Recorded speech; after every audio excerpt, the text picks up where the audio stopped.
ആ ഇവിടെ തന്നെ ഇരിക്കുന്നുണ്ടല്ലേ? ഇനി എന്താ എന്റെ ഇക്കാക്കനെ പറഞ്ഞു കൊടുത്തത്? നിങ്ങൾ കണ്ടുപിടിച്ച നാളെ ശരിയില്ലാന്നല്ലേ? ഓൻ ആരാടി ഇന്നെ ഭരിക്കാന്? നിങ്ങൾ തമ്മിൽ എന്താ പ്രശ്നം എന്നൊക്കെ ചോദിക്കാൻ ഓൻ ആരാണ്? എല്ലാം ഈ പറഞ്ഞു കൊടുത്താന്ന് എനിക്കറിയാം. ഞാൻ പറഞ്ഞു കൊടുത്ത് അതിനിപ്പോ എന്താ ഇന്ത്യയില് തെറ്റൊന്നും തോന്നില്ല. വേറെ ആരോടും അല്ലല്ലോ, എന്റെ കാക്കന്റെ അടുത്ത് തന്നെയല്ലേ പറഞ്ഞത്. നിങ്ങൾ നല്ല ഹസ്ബൻഡ് ആയിട്ട് നിങ്ങൾക്ക് തോന്നുന്നുണ്ടോ? നാണുണ്ടടി എനിക്കൊക്കെ സ്വന്തം ഭർത്താവിനെ പറ്റിയിട്ട് മറ്റൊന്നും ഒരു കുറ്റം പറഞ്ഞു പോയിട്ട്.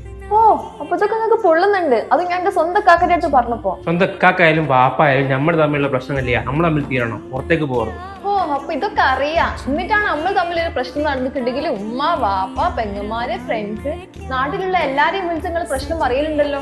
ഏതെങ്കിലും ഒരു സദസ്സിൽ പോയിട്ടുണ്ടെങ്കിൽ താട്ടിക്കെട്ടാന്നല്ലാണ്ട് നിങ്ങൾ ഇന്നേ വരെ എന്തെങ്കിലും ഒരു നല്ല വാക്കിനെ കുറിച്ച് പറഞ്ഞിട്ടുണ്ടോ? അപ്പൊ ഇതൊക്കെ മനസ്സിൽ വെച്ചിട്ട് മോളിനോട് പ്രതികാരം ചെയ്യാറിങ്ങിയതാ?